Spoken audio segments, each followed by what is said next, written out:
श्री वराह अवतार की कथा। ब्रह्मा से सृष्टि क्रम प्रारंभ करने की आज्ञा पाए हुए मनु ने पृथ्वी को प्रलय में डूबी हुई देखकर उनसे प्रार्थना की कि आप मेरे और मेरी प्रजा के रहने के लिए पृथ्वी के उद्धार का प्रयास करें, जिससे मैं आपकी आज्ञा का पालन कर सकूं।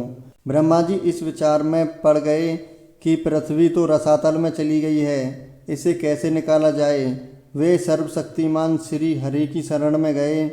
उसी समय विचार मग्न ब्रह्मा जी की नाक से अंगुष्ठ प्रमाण एक वराह बाहर निकल पड़ा और क्षण भर में पर्वत आकार विशाल रूप गजेंद्र सरीखा होकर गर्जन करने लगा। शुक्र रूप भगवान पहले तो बड़े वेग से आकाश में उछले। उनका शरीर बड़ा कठोर था, त्वचा पर कड़े कड़े बाल थे, सफ़ेद दाढ़ें थीं, उनके नेत्रों से तेज निकल रहा था। उनकी दाढ़ें भी अति कर्कश थीं। फिर अपने वज्र में पर्वत के समान कठोर कलेवर से उन्होंने जल में प्रवेश किया। बाणों के समान पैने खुरों से जल को चीरते हुए वे जल के पार पहुँचे।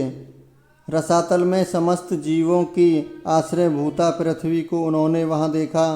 पृथ्वी को वे दाढ़ों पर लेकर बाहर आए। जल से बाहर निकलते समय उनके मार्ग में विघ्न डालने के लिए महापराक्रमी हिरण्याक्ष ने जल के भीतर ही उन पर गदा से प्रहार करते हुए आक्रमण कर दिया। भगवान ने उसे लीलापूर्वक ही मार डाला। श्वेत दाढ़ों पर पृथ्वी को धारण किए जल से बाहर निकले। तमाल वृक्ष के समान नील वर्ण बराह भगवान को देखकर ब्रह्मा आदि को निश्चय हो गया कि ये भगवान ही हैं।